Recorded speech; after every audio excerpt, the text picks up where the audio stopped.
কিছু কথা শুনলেন, শোনার সাথে সাথে আমার অন্তরটা অনেক বড় হয়ে গেল যে হয়তো আমি যদি তওবা করি তাহলে হয়তো আমি সুস্থ হয়ে যাব। মুহূর্তের মধ্যে উনি নিয়ত করলেন, ও বাইতুল্লাহ শরীফের মালিক, আমি যেই ঘরটা ভাঙার জন্য নিয়ত করেছিলাম, যেই ঘরটা পৃথিবী থেকে বিদায় করে দেওয়ার জন্য নিয়ত করেছিলাম, বাইতুল্লাহ শরীফ, আমি তো ব্যবহার বলতেছি যেই নিয়তটা আমি করেছি, এই মুহূর্তে তোমার কাছে আমি তওবা করলাম, এই মুহূর্তে তোমার কাছে আমি ক্ষমা চাইলাম। আমার বিগত জিন্দেগি সহ আমি যত খারাপ ধারণা করেছি ওখান থেকে আল্লাহ তুমি আমাকে ক্ষমা করে দাও। আমি যে নিয়তটা করেছি, আল্লাহ আমি এই কাজ করব না, তুমি আমাকে সুস্থ করে দাও। সুবহানাল্লাহ। হাজার হাজার মানুষের সামনে হঠাৎ করে দেখলেন দিনের প্রথম থেকে সূর্যাস্ত পর্যন্ত সারাটা দিন রক্ত ঝরছে, বহু ট্রিটমেন্ট দিলে কোনো সুস্থ হয় না। হঠাৎ করে সবাই লক্ষ্য করে দেখলেন তুব্বিআল হুমায়রির চোখ মুখ নাক থেকে কান থেকে যে রক্তগুলো বাইর হইতেছিল, মুহূর্তের মধ্যে সমস্ত রক্তগুলো পড়া বন্ধ হয়ে গেল, একদম ক্লিয়ার সুন্দর হয়ে গেছে।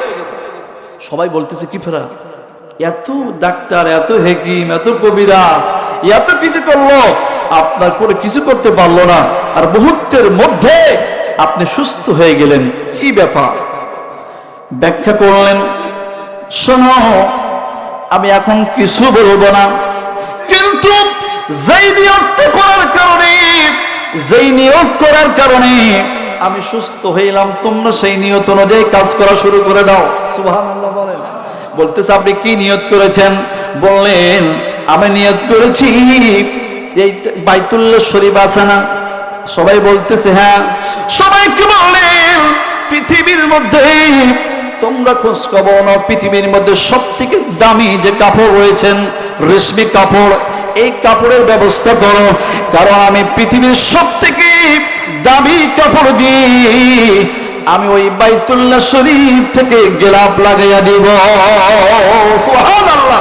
বাইতুল্লাহ শরীফ আমি গেলাপ লাগাই দিব। আমরা কামেল শেষ করি তাফসীর বিভাগে, তো সেখানে একটা সাবজেক্টের উপরে দেখছি বাইতুল্লাহ শরীফকে আল্লাহ পাক বিভিন্ন সময় সংস্কার করা হয়েছে, 11 বার সংস্কার করা হয়েছে। তো সেই 11 বারের মধ্যে এটাও একবার ছিল, বলুন সুবহানাল্লাহ। আদম আলাইহিস সালাম থেকে পর্যন্ত 11 বার কাবা শরীফ সংস্কার করা হয়েছে, তো তার মধ্যে এটা ছিল একটা উল্লেখযোগ্য, বলুন সুবহানাল্লাহ। সবাইকে বলতেছেন বাইতুল্লাহ শরীফের মধ্যে সুন্দর কাপড় পরিধান করে দাও। এখনো আছে না নাই? আগে কিন্তু কাপড় ছিল না, সিম্পল ছিল। সুন্দর কাপড় দিয়ে পরিবেষ্টন করে দেওয়া হলো। তারপরে বলতেছে আমি বাদশাহ, এতটুকু করে কেমন তো হবো না, আমার লোক বাহিনীকে সবাইকে বলতো তোমরা শোনো, এই মক্কা শরীফের মধ্যে যত বাসিন্দা আছে প্রত্যেকটা বাসিন্দাকে তোমরা ধরে ধরে ধরে ধরে এই রেশমি কাপড় তোমরা 7 জোড়া করে হাদিয়া করে দাও। সুবহানাল্লাহ বলেন। মক্কার প্রত্যেকটা বাড়িতে বাড়িতে, মহল্লায় মহল্লায়, প্রত্যেকটা পরিবারের মধ্যে মধ্যে আমি তুব্বিআল হুমায়রির পক্ষ থেকে তোমরা 7 জোড়া করে কাপড়ের ব্যবস্থা করে দিয়ে দাও। সুবহানাল্লাহ বলেন। অর্থাৎ কাবা শরীফ সুন্দর করলাম, মক্কাবাসীর মনের মধ্যে আমি পুরো শান্তি নিতে চাই। সুবহানাল্লাহ বলেন। এই কাজগুলো করার পরে সবাইকে বলতেছেন এই জমিনের মধ্যে আর আমরা থাকবো না, আমরা দ্রুত আর এক জায়গায় চলে যাব। মজার ব্যাপার হলো যে বিষয়টা বলতে চাচ্ছি সামনে আসতেছে, কাবা শরীফ থেকে সবাই বিদায় নিলেন, লক্ষ থেকে বাহিনী নিয়ে তারা যাইতেছেন যাইতে যাইতে বহু দূর চলে যাবার পরে হঠাৎ করে সেই 12,000 আলেমদের মধ্য থেকে হঠাৎ করে কিছু আলেম বললেন বাদশাহ একটু যাত্রাতে বিরতি করেন। সুবহানাল্লাহ। কি করেন? একটু যাত্রা বিরতি করেন। কিসের জন্য? ওই আলেমগুলা আপনার আমার নবী পৃথিবীতে কিন্তু আসে নাই, তার 1000 বছর আগে তারা কিভাবে নবীকে চিনেছেন একটু চিন্তা করেন। ওই আলেমগুলো বলতেছে তুব্বাউল হুমাইরি,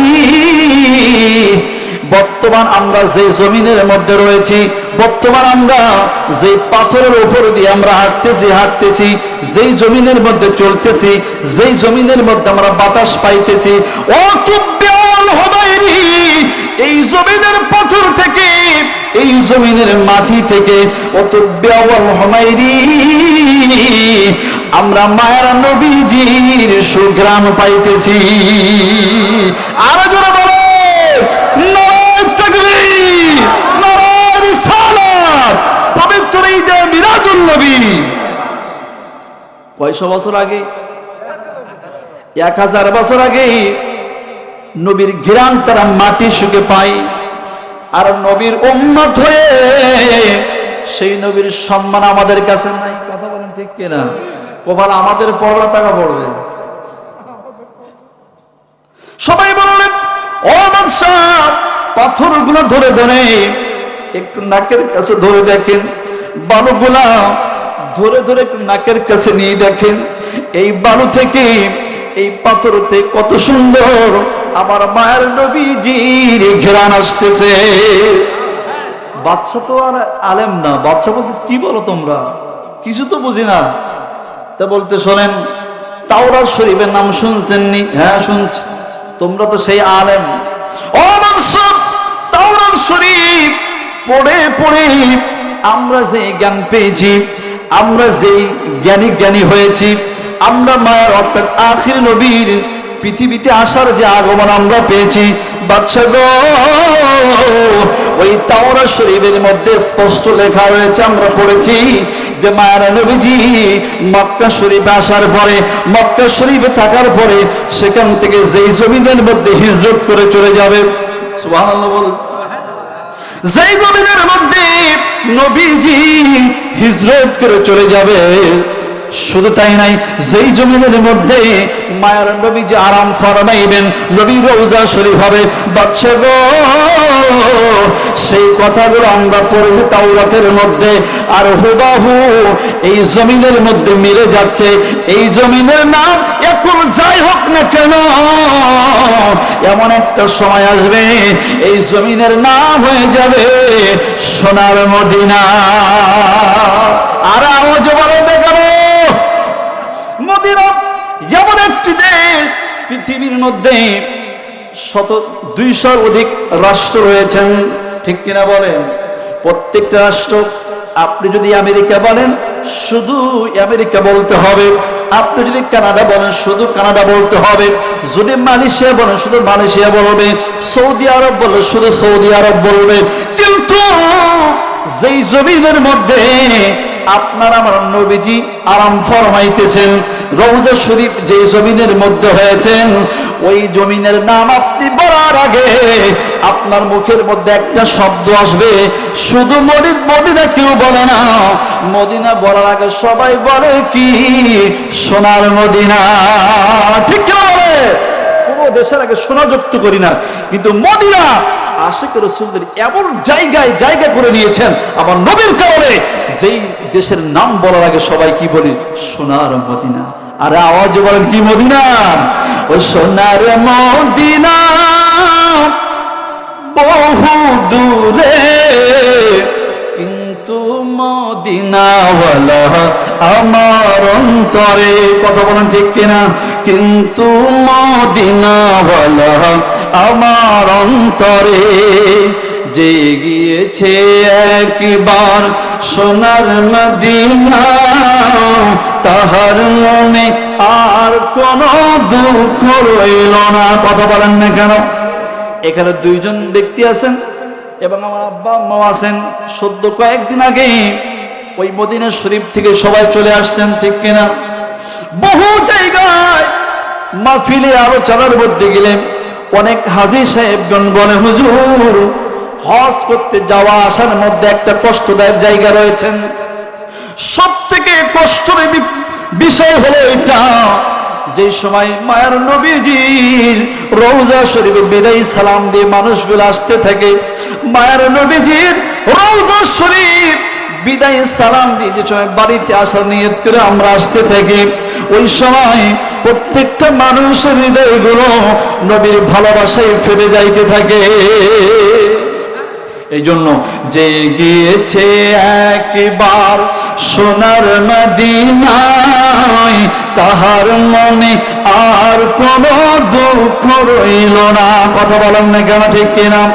যে গিয়েছে একবার সোনার মদিনা, তাহার মনে আর কোনো দুঃখ রইল না। আমার অন্তর জুড়ে মদিনা আছে রে, ওই মদিনায় কেমনে যাব মন মানে না রে। বলি সোনার মদিনা বহু দূরে, কিন্তু মদিনাওয়ালা একটা জবান বন্ধ রাখবে না, সবাই জবান ছেড়ে দিবে মারহাবা। যেই কথা বলতেছিলাম, যেই সময় বললেন এই জমিনের মধ্যে মায়ের নবীজির হিজরতের আমরা সুঘ্রাণ পাচ্ছি, এই কথা বলার পরে বাদশা বললেন ঠিক আছে, সুঘ্রাণ তো পাইলা, সব কিছু ঠিক আছে, চলো এবার আমরা যাইতে থাকি। সব ঠিক আছে কি, আর দেরি করার দরকার নাই, চলো আমরা যাইতে থাকি। একটু আগে এমন একটা কাজ হয়ে গেল, না জানি এই জমিনের মধ্যে আবার কোন বিয়াদবি হয়ে যায়। আল্লাহু আকবার বলেন। মক্কা শরীফের মধ্যে এমন একটা কাজ হলো, আবার যদি এই মদিনা শরীফ যেখানে নবী ফরমায় থাকবেন, আরাম করবেন, এই বরকতপূর্ণ জমিনের মধ্যে না জানি আবার কি হয়ে যায়, দ্রুত চলো। আল্লাহু আকবার বলেন। এই কথা বলার পরে 12,500 আলেম হাকিমের মধ্যে সমস্ত যারা আলেম ছিলেন সবাই উটের পিঠ থেকে, বাহন থেকে সবাই নেমে পড়লেন। নেমে পড়ার পরে বাদশাকে বলতেছেন, বাদশা গো, তুমি আমাদেরকে অনেক সম্মান দিয়েছ, তুমি আমাদেরকে অনেক অর্থ সম্পদ দিয়েছ, বাড়ি গাড়ি করে দিয়েছ, অনেক প্রদর্শনে বসাইছ, ও বাদশাহ, কিন্তু আজকে আপনাকে আমরা একটা কথা জানাইতে চাই। বাদশা গো, তুমি শোনো, যেই জমিনের দিশা, যেই জমিনের খোঁজ আমরা আলেম সমাজ পেয়ে গিয়েছি, যেই জমিনের দিশা আমরা পেয়েছি, বাদশা গো, জীবন চলে যাবে, জীবন চলে যায় যাক, কিন্তু এই মার নবীজির এই মদিনা শরীফ ছেড়ে আমরা কেউ আর যাইতে চাই না। আরো জোরে বলে, আমাদের জীবন থাক আর না থাক, খাওয়া দাওয়া থাক আর না থাক, আমরা যেই জমিনের দিশা পেয়েছি বাদশা, আমরা যাইতে চাই না। বাদশা বলতে তাহলে কি হবে? তো বলে আমরা এখানে থেকে যাব। আমরা এখানে কি থেকে যাব? সবাইকে বলতে ঠিক আছে, তোমরা সবাই চলো। যাওয়ার আগে বাদশা একটা চিন্তা করলেন, কাবা শরীফ একটা কাজ হয়ে গেছে সেখানে, কিন্তু মদিনা শরীফ আমার মায়ের নবীজির কথা আমার শুনে, অর্থাৎ নবীর কথা শুনে তার অন্তরটা অনেক নরম হয়ে গিয়েছেন। নবীজির আগমনের কথা শুনে তাকে খুব ভালো লাগেছে, মনের মধ্যে তিনি নবীর প্রতি দুর্বল হয়ে গিয়েছেন। হঠাৎ করে বাদশা বলতে, ঠিক আছে, এখানে যারা থাকতে চাও আমি তোমাদের জন্য একটা কাজ করে দিচ্ছি। কি কাজ করলেন? বাদশা নবীজি পৃথিবীতে শুভ আগমন হবার 1000 বছর আগে পৃথিবীর ইতিহাসে ওই মদিনা শরীফের মধ্যে যেখানে মায়ের নবীজির সবুজে গম্বুজ হয়েছেন, ওই মদিনা শরীফের মধ্যে তুব্বাউল হুমাইরি 1 নয় 2 নয় 400 বিল্ডিং তৈরি করে দিলেন। সুবহানাল্লাহ। 400 বিল্ডিং তৈরি করলেন। 400 ঘর তৈরি করার পরে দেখেন সমস্ত আলেমগণ দেখতেছেন সমস্ত বিল্ডিং গুলো হয়েছে একতলা, আর একটা বিল্ডিং সমস্ত মিডিল পয়েন্টে সুসজ্জিত ভাবে সুন্দর করে বাদশার মনের মতো করে একটা 2 তলা বিশিষ্ট বিল্ডিং তৈরি করেন। বলুন সুবহানাল্লাহ। কয়তলা? 2 তলা। এই কথা তৈরি করার পরে ওই আলেম সমাজকে বলতেন, তোমরা যাবা না কেন? তারা বললেন, এই জন্য এই মদিনা শরীফ ছেড়ে আমরা যাইতে চাই না। আমরা জানি মায়ের নবী রাহমাতুল্লিল আলামিন পৃথিবীর মধ্যে শুধু আগমন হওয়ার পরে এই জমিনের মধ্যে অবশ্যই অবশ্যই আল্লাহ পাক টানাকে নেসবে। আমরা যদি নিজের জীবদ্দশায় যদি ওই নবীকে যদি পেয়ে যাই, নবীর দুখানা কদম জড়িয়ে ধরে নবীর প্রতি কালেমা পড়ে সবাই মুসলমান হয়ে যাব, নবীর কথা অনুযায়ী আমরা চলবো। আর যদি নিজের জীবদ্দশায় যদি ওই নবীকে না দেখতে পাই, ওই নবীকে যদি সরাসরি কোনোদিন না দেখতে পাই, আমাদের তো এই জমিনের মধ্যে কবর দিবে। কি দিবে? আমরা মারা গেলে এই মদিনা শরীফের মধ্যে কবর হয়ে যাবে। কিন্তু আমাদের একটা আশা আছে গো বাদশাহ, আমরা যেখানে কবর দেবে আমাদের একটা বিশ্বাস, এই জমিনের উপরে মায়ের নবীজি এই জমিনের মধ্যে নিজের কদম মোবারক দিয়ে হাঁটা চলা করবেন। সুবহানাল্লাহ বলেন। নিজের কদম মোবারক দিয়ে জমিনের মধ্যে হাঁটা চলা করবেন, চলাফেরা করবেন। বাদশাহ গো, আমাদের কবরের উপরে যদি ওই মায়ের নবীজির কদম মোবারক থেকে যদি একটা ধুলা কোনা পড়ে যায়, ওই মায়ের নবীজির কদম যদি আমাদের কবরের উপরে একবার পড়ে যায়, শুধু তাই নয়, কদম পড়ার দরকার নাই, যদি তার জুতা মোবারকের একটা ধুলা বাড়ি যদি আমাদের কবরের উপরে পড়ে যায়, বাদশাহ গো, আমরা মনে করতেছি ওই একটা ধুলা বাড়ি পড়ার কারণে ওটাই আমাদের জন্য নাজাতের ওসিলা হয়ে যাবে।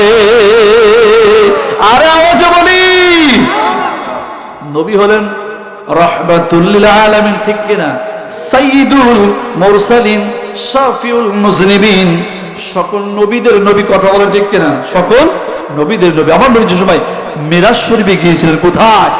মিরাজ যাওয়ার আগে একটা মসজিদে, যে মসজিদের আকসাতে নামাজ পড়েছিলেন না, জানেন না সবাই?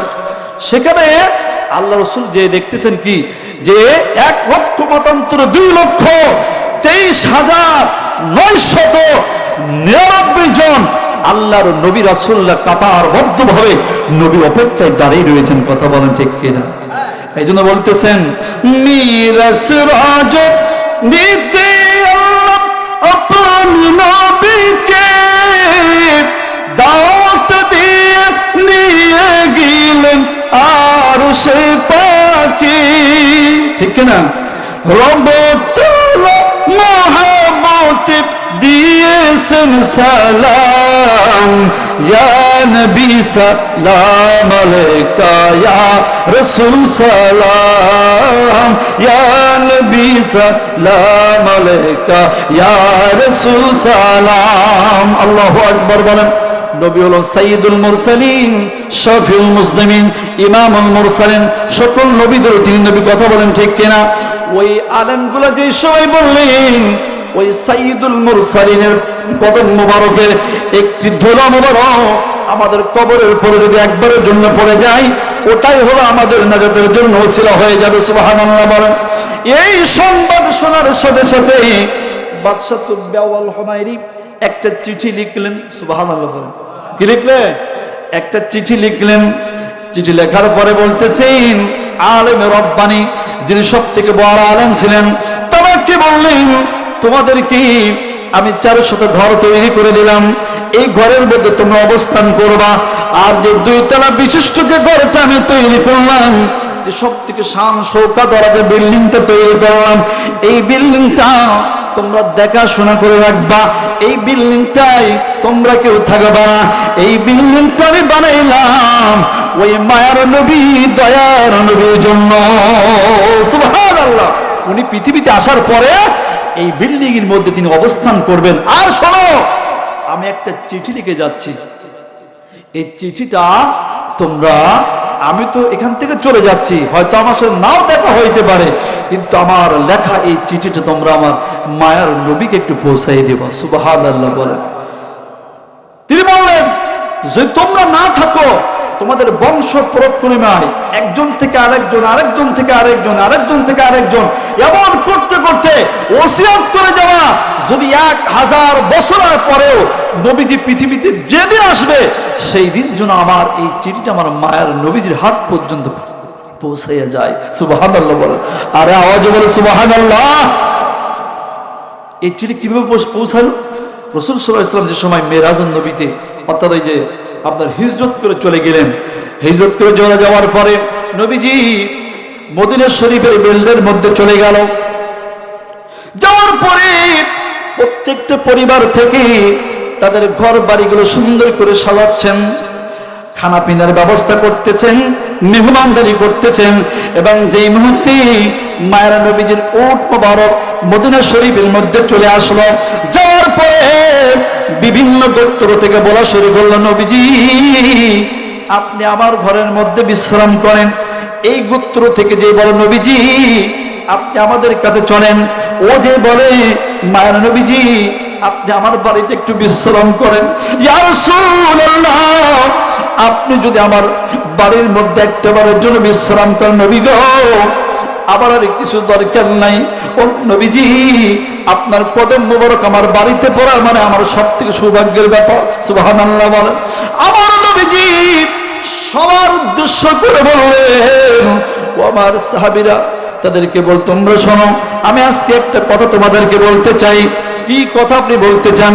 আমার মায়ের নবীজি ডাক দিয়ে বললেন যে আমার উটের লাগামটা তোমরা ছেড়ে দাও, আমি দেখব আমার এই উটটা যেই বাড়ির সামনে যে দাঁড়াইবে, আমার এই উটটা বলার দরকার নেই, এই যে বিল্ডিং এর সামনে যে দাঁড়াইবে, যেই ঘরের সামনে দাঁড়াইবে, যা যে গোত্রের মধ্যে যে দাঁড়াইবে, যেখানে অবস্থান করবে, আমি নবীজি সেইখানে নেমে যাব এবং সেইখানে বিশ্রাম করব। তোমরা সবাই উঠ ছেড়ে দাও, উঠ যেখানে যাবে, যেখানে থামবে, আমি সেখানেই থাকবো। বলুন সুবহানাল্লাহ। উঠ যাইতেছেন, যাচ্ছে যাচ্ছে একজনের বাড়ি মনে করতেছে যে আমার বাড়ি থামতে পারে, হয় কি হয় না? ও মনে করতেছে আমার বাড়িতে থামতে পারে। উঠ যাইতেছেন, ঘুরতেছেন, ঘুরতে ঘুরতে ঘুরতে ঘুরতে চলতে চলতে একজন সাহাবী, নাম তার আবু আইয়ুব আনসারী, নাম শুনছেন সবাই? আবু আইয়ুব আনসারী রাদিয়াল্লাহু তাআলা আনহুর বাড়ির সামনে যে মায়ের নবীজির উট মোবারকটা দাঁড়িয়ে গেলেন। সুবহানাল্লাহ। উট থেকে নেমে পড়লেন সেই দুইতলা ঘরের সামনে, কিন্তু সুবহানাল্লাহ বলেন, কোথায়? 1000 বছর আগে তৈরি হয়েছেন। আবার নবী জানার ক্ষমতা আছে না নাই? যেই দাঁড়াইছে, দাঁড়ানোর সাথে সাথে আবু আইয়ুব আনসারী, মানে ওই চিঠিটা আস্তে আস্তে আবু আইয়ুব আনসারী হাত পর্যন্ত পৌঁছাই গেছে। সুবহানাল্লাহ বলেন। 1000 বছর পর্যন্ত আস্তে আস্তে ওই পর্যন্ত আসলেন। আসার পরে ওনার একজন সব থেকে কাছের মানুষ ছিলেন, দাসী গোলাম ছিলেন আবু লাইলার কাছে। তিনি এই চিঠিটা খুবই যত্ন সহকারে রেখে দিয়েছেন। সুবহানাল্লাহ বলেন। চিঠি দেখার জন্য, শোনার জন্য একটা লোক তারা রাখতেন। কি মহব্বত ছিল তার মধ্যে। তাহলে রাসূল সাল্লাল্লাহু আলাইহি ওয়াসাল্লাম যেই মুহূর্তে সেখানে থামলেন, সবাই বলতেছে, আবু লাইলা আর দেরি করো না, আজকে শত শত বছর পরে, আজকে 1000 বছর পরে যেই নবীকে পাইলাম এবং আমাদের বংশ প্রক্রিয়া থেকে যে ওসিয়াতনামা আমাদের কাছে আছে, তুব্বা ওয়াল হুমায়রিন যে চিঠিটা তোমার কাছে আছে, যাও আজকে সময় হয়েছে, ওই চিঠি এনে মায়ের নবীর কদমে হাদিয়া করে দাও। বলুন সুবহানাল্লাহ। আবু লাইলা দৌড়ে চলে গেলেন।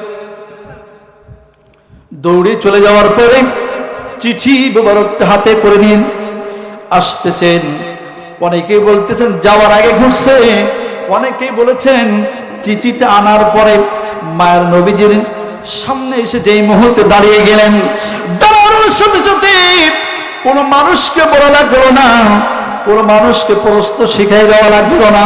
আমার নবীজি আবু লাইলাকে দেখার সাথে সাথে বলতেছেন, ও আবু লাইলা রে, তোমার নাম না আবু লাইলা? সুবহানাল্লাহ। আরো জোরে বলেন, তোমার নাম তো আবু লাইলা? তিনি বললেন, হ্যাঁ নবী গো, আমার নামটা আপনি সঠিক বলেছেন। বলার পরে বল, তুমি শোনো, এখান থেকে 1000 বছর আগে তুব্বা ওয়াল হুমায়রি নামে একটা বাদশার চিঠি তোমার কাছে আছে। সুবহানাল্লাহ বলবেন না? আর দেরি করো না, ও আবু লাইলা, আমার তুব্বা ওয়াল হুমায়রি সেই চিঠিখানা ব্যস্ত আমার কাছে এনে দাও। সুবহানাল্লাহ বলে। সবাই বলতেছে, আপনি কি করে জানলেন? আল্লাহ পাক মার নবীকে সকল অদৃশ্যের জ্ঞান জানা বোঝার ক্ষমতা দিয়েছে কি দেন নাই?